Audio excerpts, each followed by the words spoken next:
If you have ever wondered why your digestion, hormones, or even your brain fog seems off, especially after losing your gallbladder, this episode is a game changer.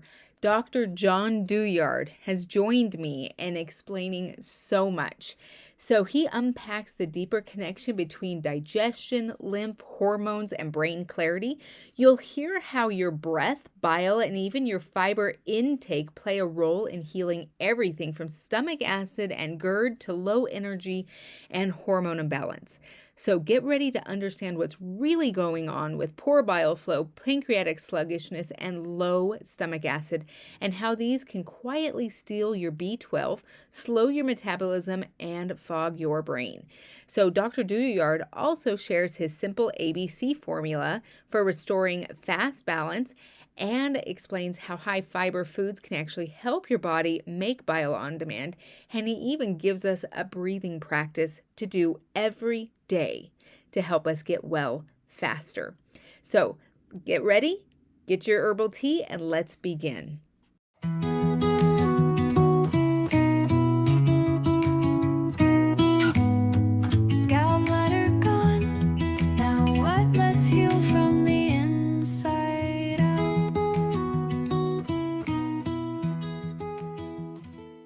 Welcome to Gallbladder Gone? Now what? The podcast for Christian women navigating life after gallbladder removal.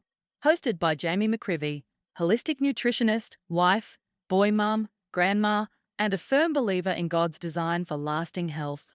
Did you know that over 1.2 million Americans have their gallbladders removed every year, and that the majority of them are women? Even more eye-opening is that all gallbladder issues are digestive issues. And poor digestion is at the root of up to 80% of all disease, including hormone imbalances and weight struggles. While Jami isn't a doctor and this podcast isn't medical advice, she shares real solutions rooted in research, experience, and God's word. Let's get practical, biblical, and real, one step at a time. Hello and welcome back to the podcast, Gallbladder Gone. Now what? Today I have a very special guest, Dr. John Douillard, who is a globally recognized Ayurvedic and sports medicine educator with 40 years of experience. He is the host of the Ayurveda Meets Modern Science podcast and author of 7 health books, including his bestsellers Eat Wheat and the 3-Season Diet, which is what I was introduced to with him many years ago. In his mission to provide free Ayurvedic knowledge to the public, he's created lifespa.com. So if you'd like to hop over there and listen to him there, he has such a load of information. And he connects ancient Ayurvedic wisdom with modern science, which I absolutely love because the 3 pillars of mine are history, science, and sacred texts. So I feel like everything needs to be a little bit anchored in. So welcome. How are you today? Great. Thanks for having me. Appreciate it. Well, I am really excited about this topic. Well, first of all, like I said, I have been a fan forever. And even with your newer book, I guess it's newer. How long has it been out? Eat Wheat? Oh, I think that was 2016, so it's been a while. Yeah. So, but I've listened to it a couple of times, and I love that you talk about it being the canary in the coal mine, because for me, it was a huge canary in the coal mine when I started just not being able to eat things, and wheat was the first thing, because they tell you it's the first thing to go, right? You're like, oh, it must be the gluten. And so instead of really going deeper, so in Ayurveda, from an Ayurvedic perspective, what is happening before the gallbladder is diseased and removed, and why do you think it happens so much to women? Great question. A huge answer, and I'll try to make it kind of. There's many. Obviously, right? There's the processed food, right? Mm-hmm. So we all know that seed oils are bad. We've heard it a million times. But what happens when you put those highly processed oils in a loaf of bread? The bread never gets hard anymore. I mean, when we were kids, bakeries made a living, would give away the bread after a day, and many still do, because the bread would get hard. But when you put a seed oil in it, which when you bleach and boil and deodorize them to such an extent, basically those oils become preservatives. the bugs won't eat them. They want nothing to do with them. And the microbes in your gut eat oil. That's their food. So when you take the seed oils, which they would normally eat, and process it to such an extent that the bugs won't eat it on the counter and the bread never gets hard anymore, and then you eat that bread or those seed oils and processed foods, and you eat that, none of your bugs will eat that oil. So where does all the oil that nobody will eat go? It goes into your lymphatic system, which ends up in your liver. And when your liver gets congested with all these oils that nobody will eat, it creates bile sludge. And that bile sludge creates obviously congestion in the bile ducts, and the gallbladder becomes sludgy, and then you complain about your gallbladder. But it's way more than that. The bile also is the number one regulator of your bowel movements. If you don't have good bile flow, you don't poop good, right? If you don't poop good, then you have something called the enteric cycle. A lot of the waste from your intestinal tract is going to get reabsorbed through the enteric cycle back to your liver, right? Some of that will also go through the intestinal lining into your lymphatic system, which ultimately it ends up back into your liver.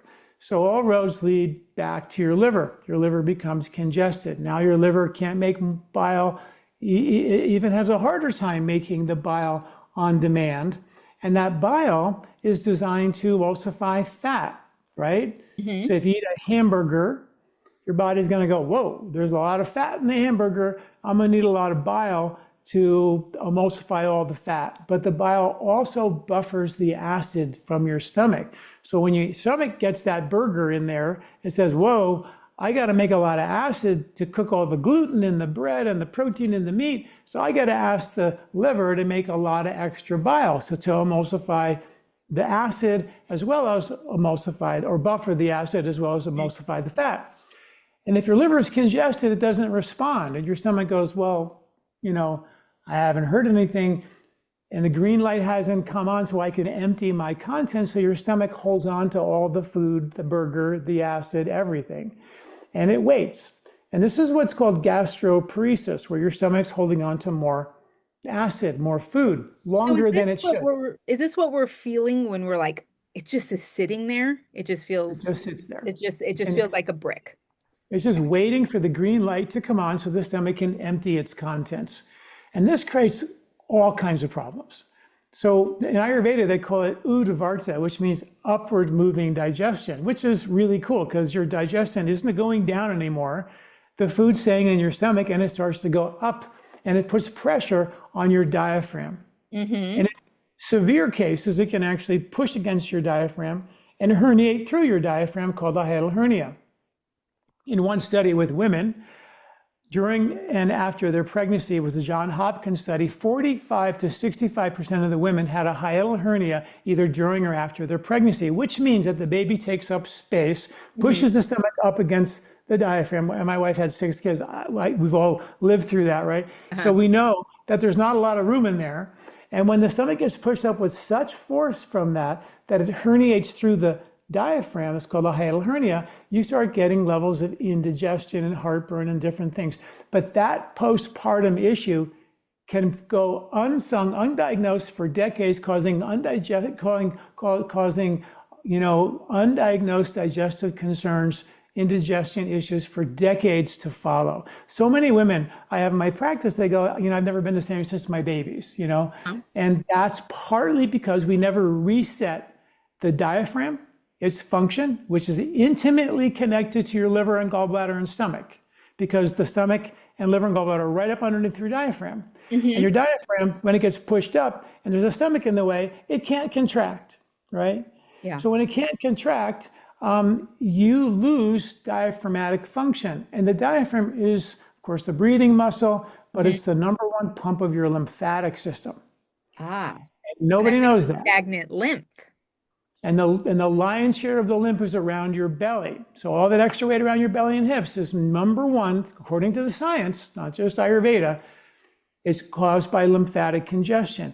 And in a recent study with elite athletes, 91% of them did not have a diaphragm relaxing and contracting fully. And there's about 15, no exaggeration, studies in the medical journals that say if you strengthen your diaphragm through a process called maximum inspiratory breathing techniques, which means take a maximum breath in and relax it fully and contract it fully, It'll reverse your heartburn, your GERD, your reflux, and indigestion. Okay? So it's sort of like you can't just say, oh, it's a liver thing. The liver thing causes lack of bile. Lack of bile means lack of buffering for stomach acid. Lack of buffer stomach acid, your stomach holds on to the acid longer than it should. It pushes up against the diaphragm. Now it messes with your lymphatic pump in your breathing. And what happens is your stomach eventually will say, you know what, I can't keep this acid in my stomach here forever. So because you stop making bile because of all the processed foods, seed oils, and there's other reasons as well, the stomach will stop making the acid. So now your stomach acid and your bile flow both get dialed down. And now, whatever you eat, proteins, fats, gluten, hard to digest protein, it will go undigested into your intestinal tract. And I'll quote a study from a journal for you. It said that if you don't break down your wheat, your gluten, your proteins, and your fats, they will go incompletely digested into your intestinal tract. And they will be too big of a molecule to get into your blood and nourish you. They'll get uptaken into the garbage can. And that is, once again, the collecting ducts of the lymph in your intestinal tract. And that's what causes the extra weight around your belly. That lymph congestion can get pushed into the skin-associated lymph, give you rashes, go into your joints. The lymph's trying to carry your immune system, detoxify you.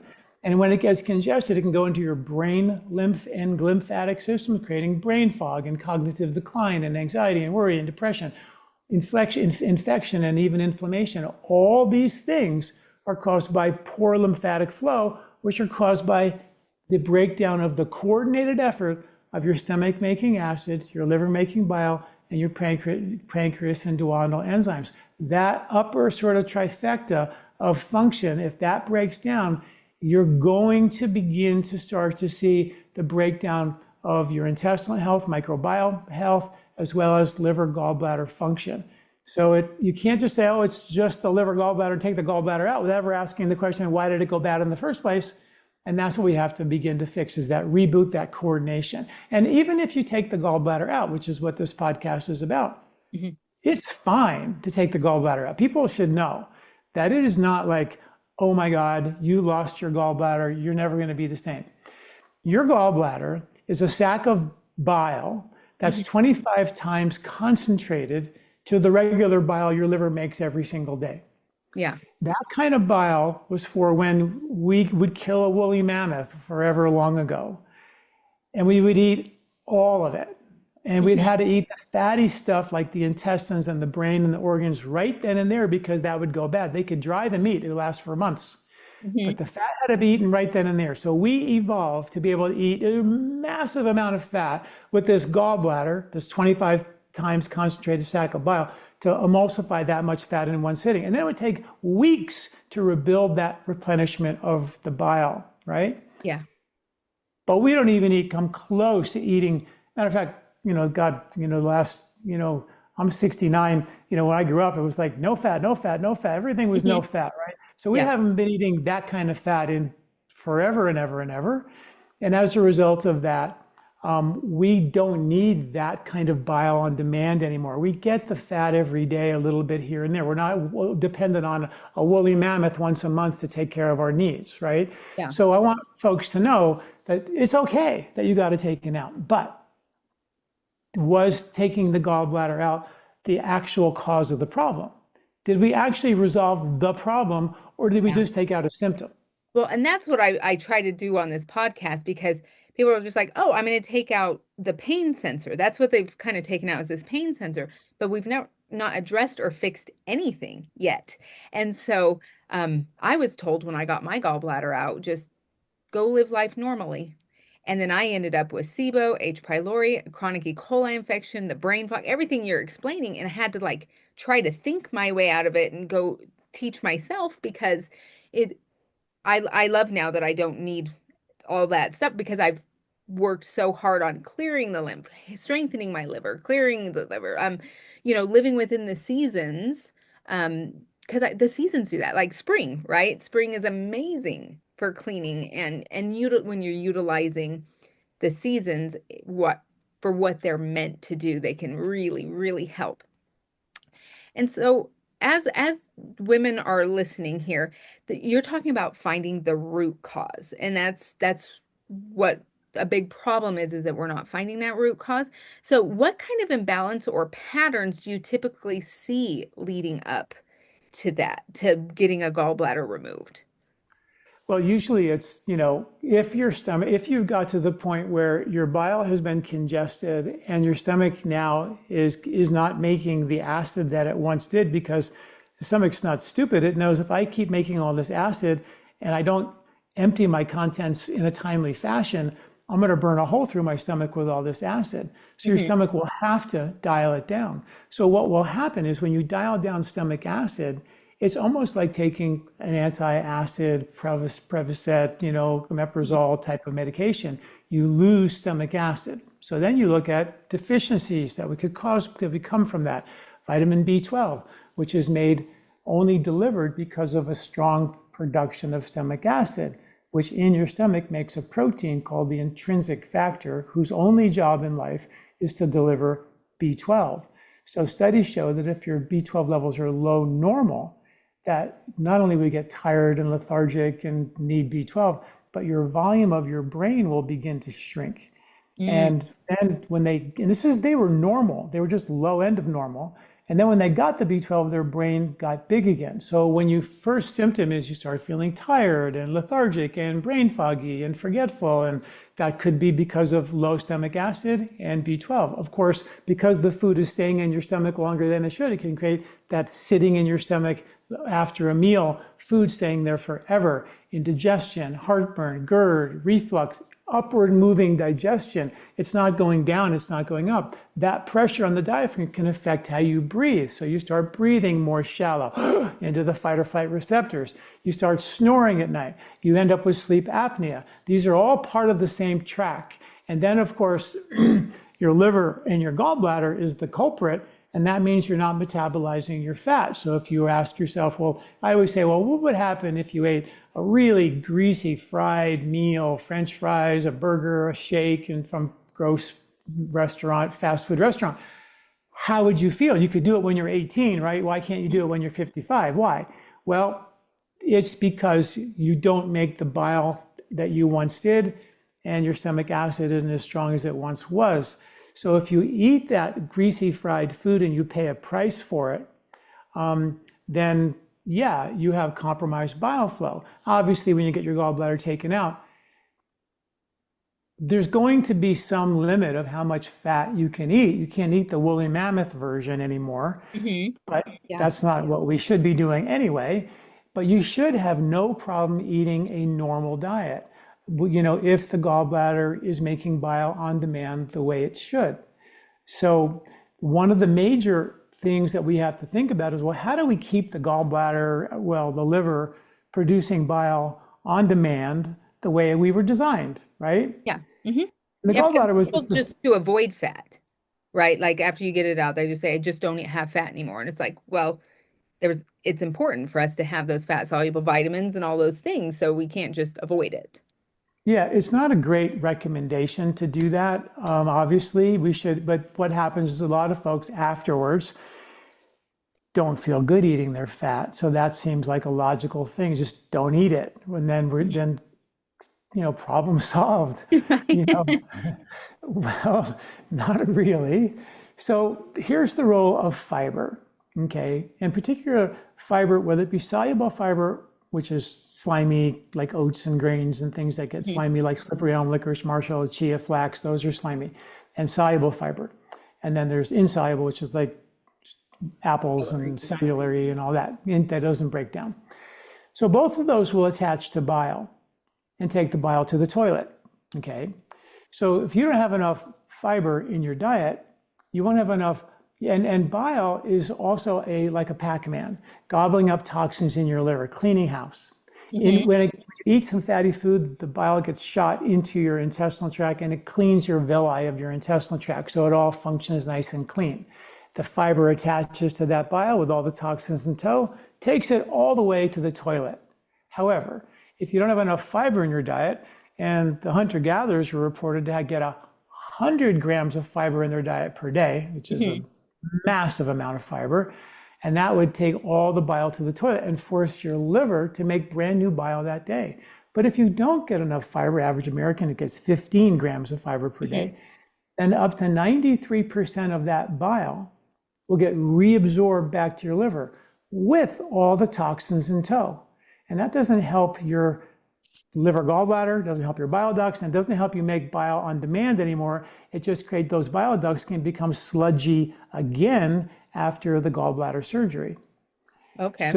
So this is where fiber is such a critical piece. It makes sure that the bile goes to the toilet and you have to make new bile. And your body, according to the medical textbooks, not even the journal research, but the textbooks say that the liver will recycle that bile up to 17 times before it gets finally excreted. So your liver will just keep reusing the same bile, like washing your dishes in the same dirty dishwater 17 times in a row before it finally gets rid of it.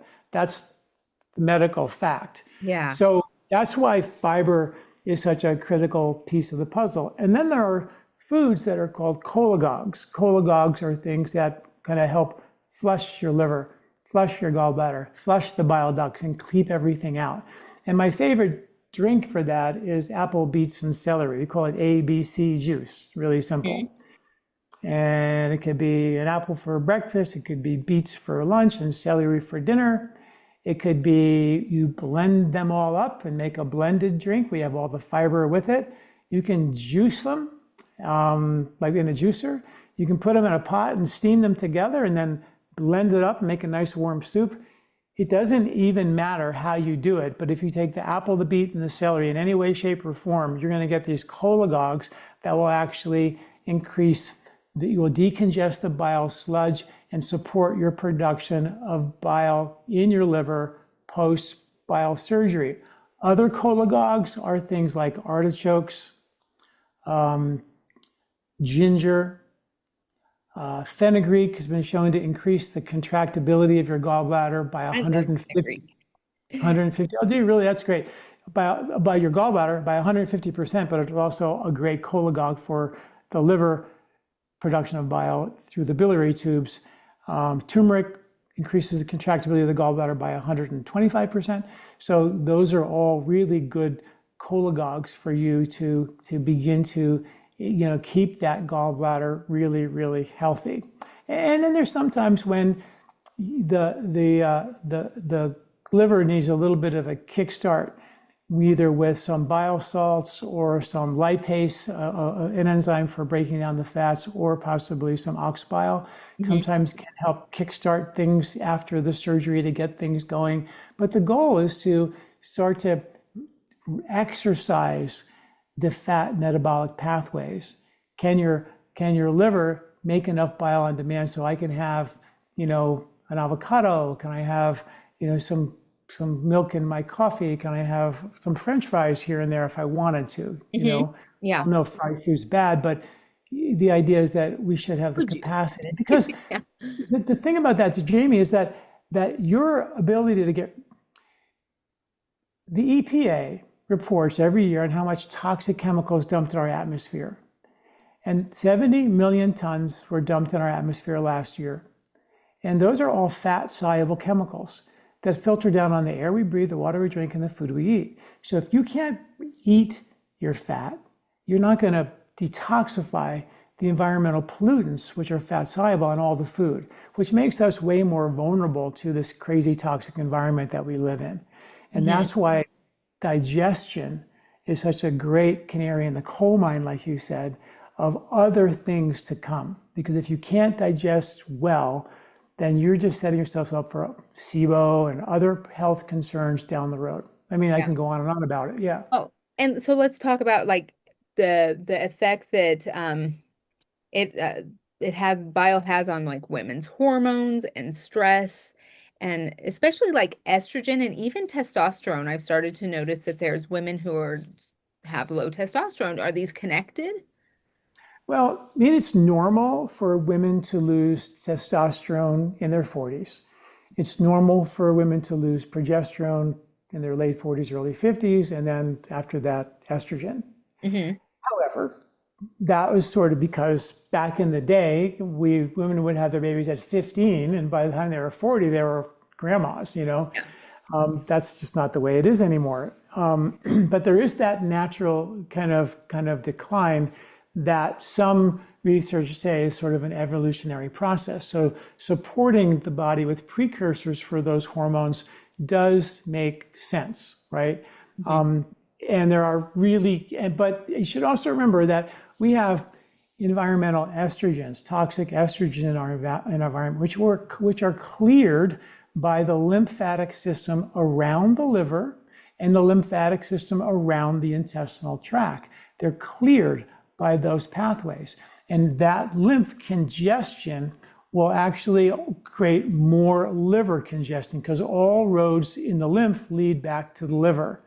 So the lymph congestion, which the lion's share of the lymph is off your intestinal tract, so it's like a big loop, right? You don't have good bile, you don't poop good, the lymph around the belly gets congested, that lymph around the belly gets congested, it's trying to process all the environmental pollutants, which are fat soluble, which move through the lymph, all the estrogens, which are fat soluble, through the lymph, all the hormones go through the lymph, and if that lymph gets congested and everything backs up in the liver, now your liver is overwhelmed, you get more bile sludge, add the processed food, add the seed oils, add the pesticides we spray on the food that kill the microbes on the food that would end up in our mouth, that would actually, those microbes would actually manufacture the enzymes in our mouth and our digestion to break down the gluten and the hard to digest lectins and nitrates and goitrogens and oxalates and all the things that we have a hard time digesting, right?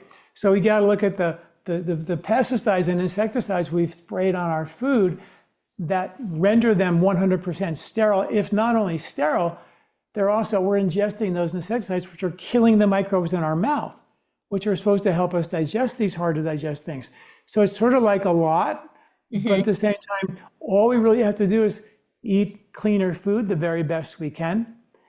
Start looking at ways to reboot your digestive strength, stomach acid production, bile flow production, doing the things we mentioned. We have a product called Gentle Digest, which is just really simple. It's ginger, cumin, coriander, fennel, and cardamom. Those 5 spices, take a couple of capsules for a meal or cook with those spices on your food while you're cooking it. They will enhance the production of stomach acid, bile flow, pancreatic and duodenal enzymes, and reboot that whole upper digestive process. So whatever you put in your mouth is getting supported with these natural spices, which have been used for thousands and thousands of years to do exactly that, strengthen our digestion so we have better digestive capacity and detoxification capacity. Okay. One of the things I love about when I listen to you and read your things is that there's a lot of people out there who are just saying, take things out of the diet. Like if you can't have fat, take it out. If you can't have wheat, take it out. And I love that you're saying, no, let's strengthen these areas so we can have these because we want to be strong. And so when I was first getting sick, I sometimes feel like if I had known the warning signs before, I may not have let it go so long. So what would you say to kind of, because we don't really know what's normal. I literally went to a gastroenterologist because I was constipated. And he's like, oh, if you go once a week, that's considered okay. Yeah. Wow. And something in my body, like I didn't know, but I was like, that does not feel right. It does not feel like all this food coming in and not much coming out. Like, I'm like, that can't be right. But I didn't know who else I was with the gastro, right? And so and then when I was really sick, I had another gastroenterologist tell me to take Pepto. And so that's when, I had to get really deep. So my question again is with these women who are out there and I have some students who are listening to the podcast now, what are some things that we can look for that goes, ooh, this is not normal and this is maybe what we can do to support that? Well, you're right. Constipation is a bile issue. No bile, no poop. Bile is a buffer for stomach acid. No stomach acid or no bile, your stomach will be forced to hold onto the food longer than it should. It'll just sit there. You'll belch. You'll burp. You can get heartburn, indigestion. It can make you a shallow breather, gasping for air. You can sleep and start snoring at night. But the real culprit, the first, even more upstream culprit than that, is the lymphatic system. The lymphatic system is the first system that drains your intestinal tract. So when you're menstruating, for example, prior to your menstrual cycle, from ovulation to your menstrual cycle, there's a premenstrual detoxification that takes place through the pelvic lymphatics around your reproductive system. It's almost like your body wants to help detoxify some of this prior to the cycle. So the onus of menstruation and reproduction isn't only on those 4 or 5 days of your cycle. So there's a lymphatic detox. So from ovulation to that time, we have more vulnerability to PMS. And that PMS would be the indicator of lymphatic congestion because your reproductive lymph is dumping into the lymph around your belly as a way to dump it out. And that can cause you to have breast swelling or tenderness. It can make you break out. It can make you irritable. It can make you tired and lethargic. It can cause, fibrocystic breast, endometriosis, any type of PMS symptoms. These are all signs that your lymphatic system is compromised, and your lymph starts in digestion. And that starts in that coordinated ability of your stomach making acid, your liver making bile, and your pancreas making enzymes. And if that's not right, then you're going to let undigested proteins and fats go into your intestinal tract. They'll be too big to get in your blood. They're going to get uptaken into the collecting ducts of your lymph. It'll start with extra weight around your belly and hips, and then a little eczema, then a little brain fog, and then your joints will start to ache. And then you have PMS when your body's trying to really activate lymphatic flow, your breasts will. So I wrote an article years ago called "It May Not Be Hormonal," because I saw so many women come to me with PMS symptoms, and I would look at them and go, these are lymphatic congestive symptoms. They're not hormonal symptoms. So I give them an Ayurvedic herb, one of them is called Mangista, which is an Ayurvedic herb for the lymph. Mm-hmm. And they would take that, and I would have this enormous, unbelievable amount of success with my women patients who are having these PMS symptoms. And I realized this might not be a hormonal issue. It could be a drainage issue through the lymph. And that's the beginning. So we have to start looking early on for those symptoms. I have a lymph quiz on my website. You just take the lymph quiz and ask yourself, do I have any of these lymph congestive symptoms? And if you do, well, then let's go back and fix digestion because that's where it causes, because eventually that will become a gallbladder related issue because the liver has to take on such a load of detoxification that it's going to get sluggish over time. But it doesn't have to. And the diaphragm, the breathing part, is key. And most of us are walking around shallow breathing because life is such an emergency that we don't have that lymphatic pump on board anymore. Okay.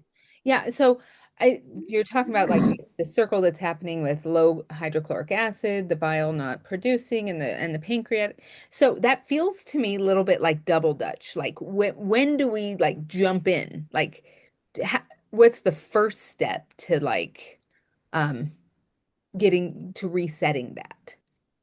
Well, the first step is probably rebooting your digestion, taking herbs like the Gentle Digest, starting to use spices in your food, ginger, cumin, coriander, fennel, cardamom. That will keep your stomach and your gallbladder and liver, keeping them alive. Starting to put some of these cholagogues into your diet, greens and ginger and fenugreek and turmeric and apple, beets, and celery, and all these things.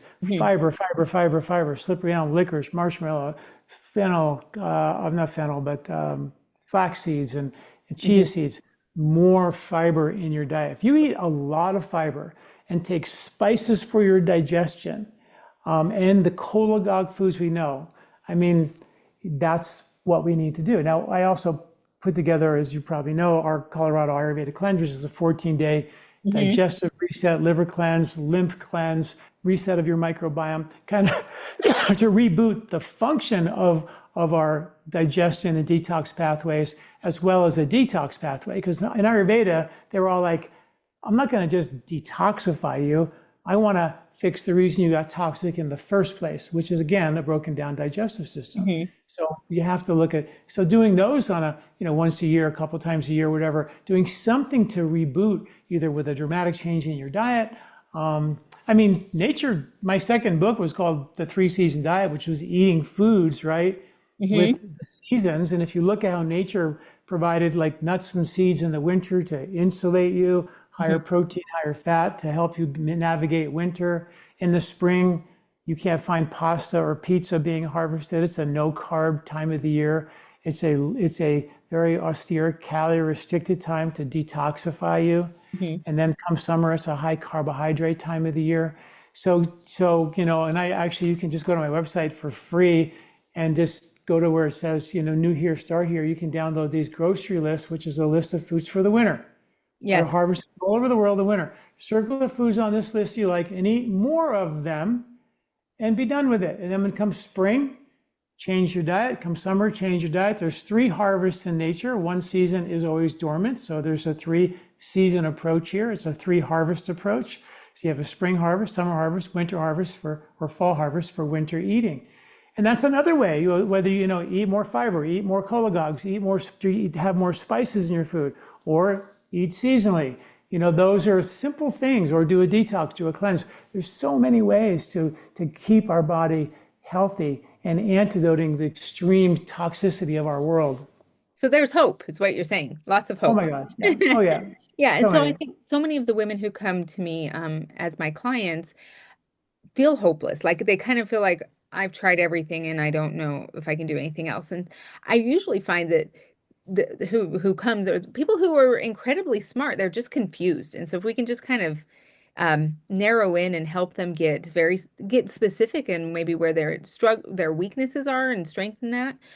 But I also notice that there is an emotional and kind of a spiritual aspect that happens and is it kind of accompanies this. So what are your thoughts on that? Well, I was in a restaurant about a year ago, and I was watching a couple of elderly folks come out of the restaurant. They might have been in their 80s or 90s, and they were very frail, and they were struggling to get out of the restaurant. And I was sort of helping them get out. Their mouths were open, they're breathing really shallow and really struggling. And I looked at them, and I said, boy, if someone would have told them that they can breathe 5 minutes a day, and that would have prevented and this is based on hard science, breathing and strengthening your diaphragm can reverse age-related and prevent age-related cognitive decline. It can lower your blood pressure in 3 minutes, as well as a Western medication, which they probably have high blood pressure medication. Mm-hmm. It can actually reverse their heartburn, GERD, reflux, and indigestion, according to the science. That breathing technique would strengthen their diaphragm, which is the number 1 pump of their lymphatic system. Women with breast cancer have more congestion of the anterior diaphragmatic lymph nodes because the rib cage becomes a cage, right? Mm-hmm. So what happens is when you're under stress, we take a shallow breath. And then that breathing becomes normal to us. And then another stress comes along and we change our breathing and that becomes normal. Now, women have more estrogen, which means they have much more radar than men. They're designed to feel and be aware, much more aware than men, and therefore protect their babies. So they're way more radar. So they feel everything. It's like the petals are opening and closing all the time, trying to figure out, is it safe? Is it not safe? And that's the beauty of women's intuition. That's where it comes from. Mm-hmm. A deep level of sensitivity from estrogens. Unfortunately, our world is full of toxic estrogens, which congest the lymphatic system directly. But the point is that women are going to be more vulnerable to that stress. So for women, making sure, and having babies pushes the stomach against the diaphragm, and sometimes that never gets reset, so they become shallow breathers for the next 20 years, which tells their body, life's an emergency, 26,000 breaths per day. And that only accelerates this process. I don't think women are weaker. I think they're way stronger. They're built way better. They have way more awareness and sensitivity. If a woman would run this world, we would not have wars. This is my firm belief. Mm-hmm. I don't understand why that hasn't happened. But the bottom line is that because of the sensitivity and because we live in such an insensitive world, it's difficult to learn how to be sensitive and live in an insensitive world. But once you master that, it's magical, Mm-hmm. However, the stress itself is mechanical. When you do that, the body responds to that as a fight or flight stress. That's a degenerative chemistry, right? Yes. And so women are more inclined to do yoga and breathe and meditate because they understand the difference between being a still lake or a turbulent lake. When the lake is still, they can see clearly. They have a resonance with their quantum resonance, their quantum field. They're connected to the creative intelligence. But when the lake is turbulent, we're disconnected from that field. And women feel that as a disconnect. Men don't care. They want to shoot something else, that's it, Yeah, I actually was having that conversation with my husband in the last couple of days. A lot of stressful things have been happening, and I have just this desire to come in, to like go to my room, in my space, journal, do the things because I told him I could feel when I'm stressed when my breathing changes. Because Yeah. I have worked on breathing practices and I've taught them for so long that I think the joy and the beautiful part of that is when you do recalibrate that, you know when it's not. Like all of a sudden something happened and something happened. It's seriously not a half hour before we hopped on this call. I was journaling and I was just saying, I want to be resilient for when things go, wonky. My son calls and he's like, "Hey mom," he's from California or he's from Washington. He's like, "Hey, is it okay if we come stay with you for 2 weeks?" And of course it is. I love that. It's my son, my daughter-in-law, her sister, and my two grandbabies. But automatically, like I'm super excited, but all the things that I need to do or clean or help them be comfortable, I start to panic. And it's like I notice my breath really changing. So it's like, nope, we're good. Like go back to breathing normally and think it through. But it's a practice, right? And if we don't practice on when it's even calmer, we don't notice. Who wants to stop and breathe in the middle of a storm? You know? So that's something that I've learned. So, do you have any stories or a case studies that you can share about someone who maybe like someone like my clients? I have a lot of women get sick and then they get their gallbladder out, but who've been able to like pull through and kind of give our listeners some hope? Oh God, yeah. I mean, so many stories. I mean, I have so many situations where women come to me and they are in the bubble wrapping diet mode Hmm. where they have been told not to eat this and not to eat that and not to eat this and not to eat that. So they're not eating wheat, their dairy, nuts, seeds, grains, lectins, goitrogens, oxalates. So they're being told not to eat all these foods. Yet they've had situations where where not only are they not digesting their well, they're gaining weight, they're holding on to water, they have brain fog. This is such a common occurrence in my practice that I see again and again and again. And then when we look into what's going on, we look at, for example, one patient I had, she had 3 babies, and she had a situation where she was, noticeably not breathing the way that she should. And I said, "How is your breathing?" She says, "Well, I'm a terrible breather. I'm really shallow. I've got sleep apnea." And so when we kind of dug into the relationship to her heartburn, her indigestion, her food sensitivities, and now her sleep apnea and her snoring at night and her shallow breathing, which made her feel anxious and exhausted all the time. It's like you leave the water running or the motor running. You just constantly have to put gas in this thing, and eventually you run out of gas. And that's what happened to her. She was just completely flat out of gas.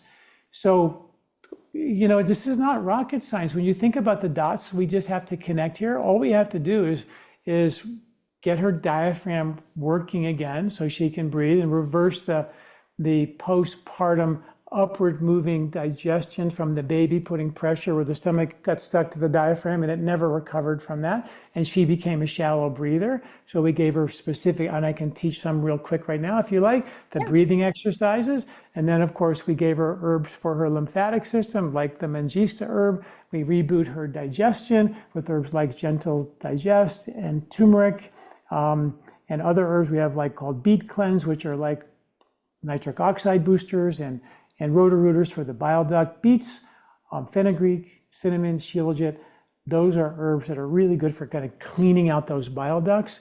And all we just do is just go back and listen carefully to what these problems are and see where the breakdown is, and then give some support to those systems because they all connect, Hmm. And without the breathing, it's kind of safe to say that it's an uphill battle. In other words, if you don't strengthen your diaphragm, because of the stress that we live in this world, we're going to constantly, rib cage is going to get tighter and tighter and tighter and tighter. And your diaphragm, as a result of that, is going to get weaker and weaker and weaker. And that means you don't pump your lymph. You don't pump the lymph, the cerebrospinal fluid, into your brain anymore, which dumps 3 pounds of trash out of your head every year while you sleep. So now all of a sudden the master computer can't get its trash out.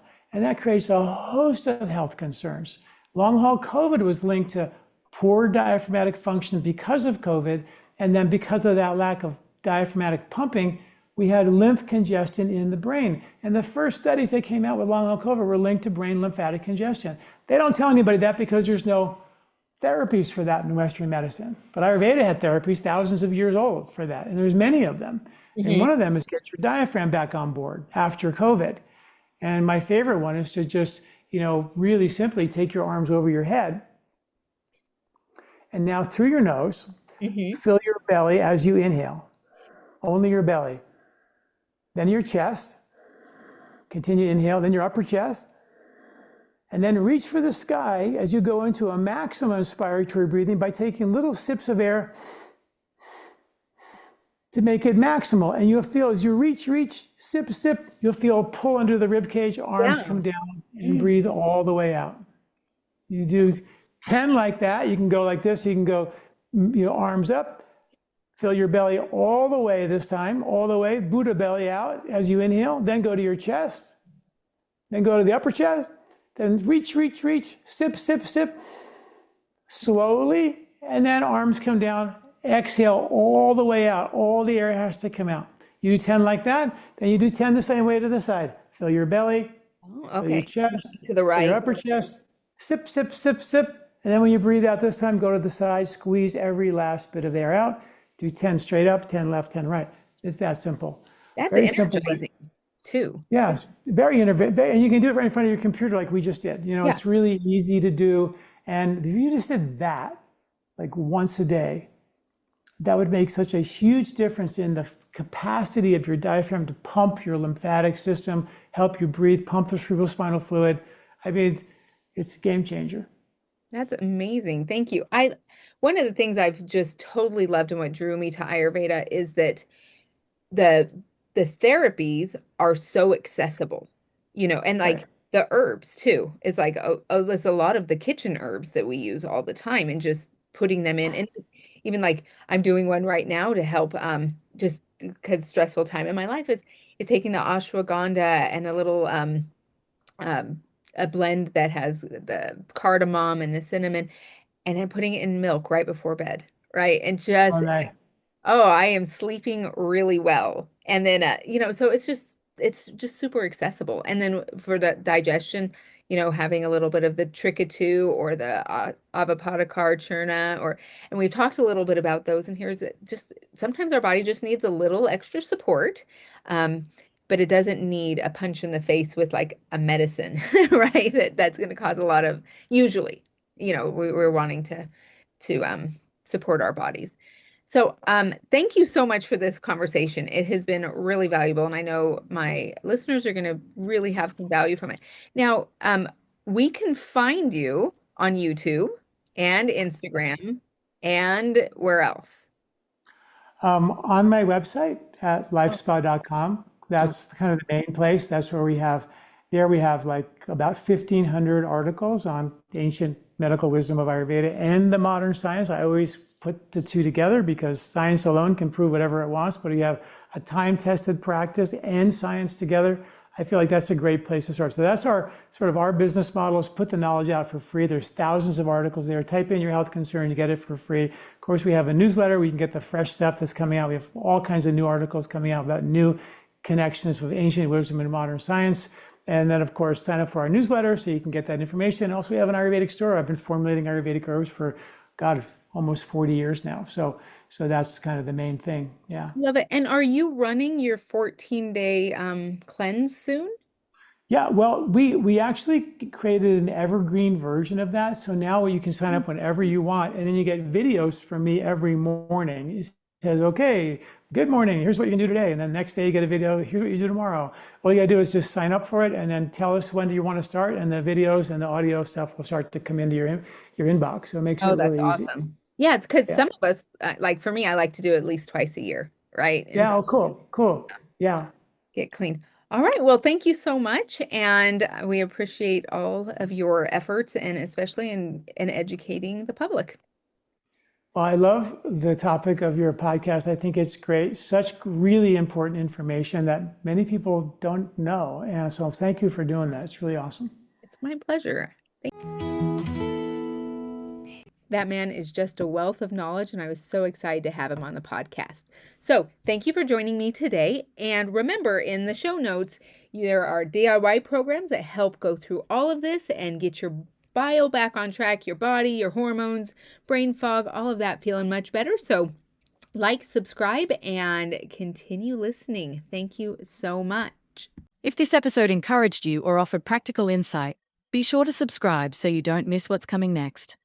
Leaving a review, subscribing, and sharing with even one friend helps more people discover this message, and Jami is truly grateful for your support. Be sure to check the show notes for free downloads, helpful resources, and a link to join Jami's private Facebook group for extra support and community that blends practical health with biblical truth. Just a reminder, Jami isn't a doctor, so always consult your healthcare provider before making changes to your health plan.